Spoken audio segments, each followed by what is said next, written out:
Olá! Hoje a gente vai mergulhar fundo em um código bem antigo. É um conjunto de leis lá do livro de Deuteronômio, na Bíblia, que dá uma ideia fascinante de como funcionava uma sociedade de milhares de anos atrás. Quais eram os valores, as regras, tudo.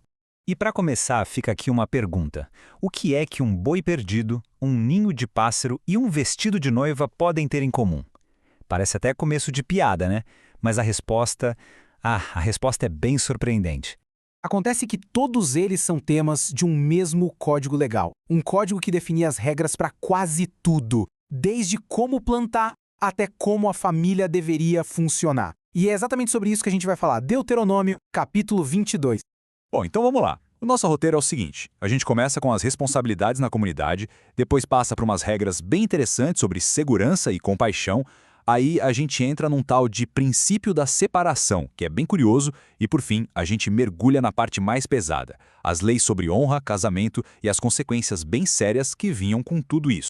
A primeira parte, então, é sobre a responsabilidade comunitária. São as leis que formam a base, sabe, o alicerce de uma sociedade que precisava cooperar para sobreviver.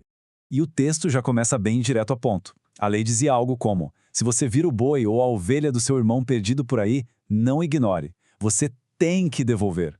A ordem é bem clara, né? Ficar indiferente simplesmente não era uma opção. E aqui a gente pega a ideia central por trás disso. Não era só uma questão de não fazer o mal. A lei exigia mais, exigia uma ajuda proativa. Pensa bem, naquela sociedade que era totalmente agrária, perder um animal de trabalho podia ser devastador para uma família. Por isso a lei não permitia omissão, ela exigia responsabilidade ativa. Era um jeito de construir uma comunidade onde as pessoas realmente se ajudavam. Daí, o foco da lei se expande um pouco. Sai da proteção da propriedade e vai para a proteção da vida em si, tanto humana quanto animal. É a parte de segurança e compaixão. Olha só que interessante. Isso aqui é basicamente uma das primeiras normas de segurança da construção civil da história. A lei mandava construir um parapeito, uma muretinha nos telhados, porque naquela época o pessoal usava o telhado como um espaço da casa. O objetivo era simples: evitar acidentes que podiam ser previstos e, com isso, evitar a tal culpa de sangue sobre aquela casa.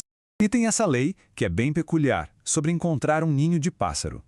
A instrução era clara: não podia pegar a mãe junto com os filhotes. Tinha que deixar a mãe ir embora. O que isso quer dizer? Seria uma das primeiras leis de conservação ambiental da história para garantir que a espécie continuasse?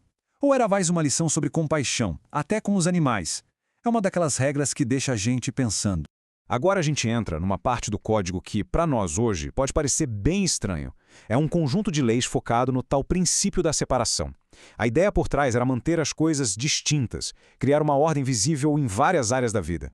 E essa tabela aqui mostra o padrão perfeitamente. A gente vê esse princípio da separação sendo aplicado em tudo. Era proibido misturar sementes diferentes na mesma plantação, ou usar um boi e um jumento que têm forças diferentes para arar a terra juntos. Até misturar lã e linho na mesma roupa não podia. E por fim, a troca de roupas entre homens e mulheres também entrava nisso, era vista como uma quebra dessa ordem. Manter essas coisas separadas era um jeito de refletir a ordem do universo no dia a dia.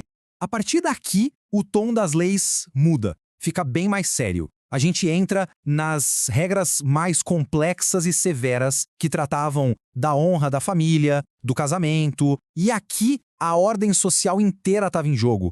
Todo o processo judicial que a gente vai ver agora começava com uma acusação caluniosa. O que era isso? Era quando um homem, logo depois de casar, acusava publicamente a esposa de não ser mais virgem. Imagina, uma alegação dessas destruía a reputação dela e da família inteira. E o que chama a atenção é que o texto não deixa isso solto. Ele estabelece um processo legal bem definido. Primeiro vinha a acusação pública, depois a defesa, em que os pais da noiva apresentavam as provas aos anciãos da cidade. E por fim, o veredito, que era dado por esses líderes. Isso tirava a briga do âmbito privado e transformava num julgamento da comunidade. Mostra o peso que a honra familiar tinha para todo mundo. E aqui o contraste é brutal. São dois vereditos, dois destinos completamente diferentes. Se a mulher fosse inocentada, ou seja, se a acusação fosse falsa, o marido é que era punido e bem severamente. Mas, se ela fosse considerada culpada, A consequência era a morte por apedrejamento, um ato que o texto descreve como uma forma de eliminar o mal do meio do povo.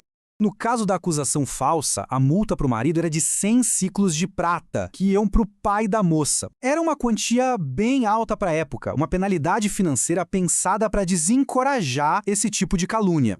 Essas leis sobre honra e casamento não param por aí. Elas se estendem para outros crimes com consequências igualmente pesadas, como o adultério e a agressão sexual. E a gente vai ver que a justiça era aplicada de formas bem específicas para cada caso.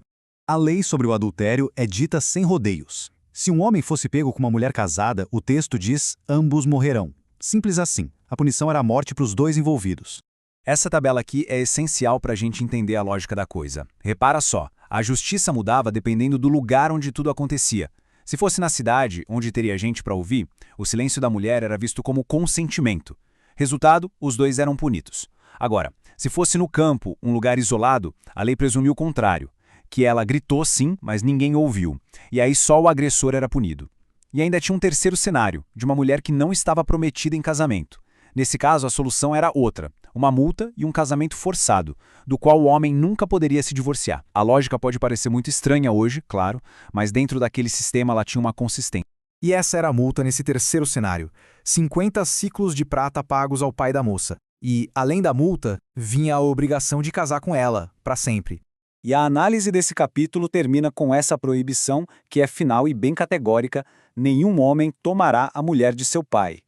É mais um reforço da ideia de manter limites familiares e sociais muito, muito rígidos.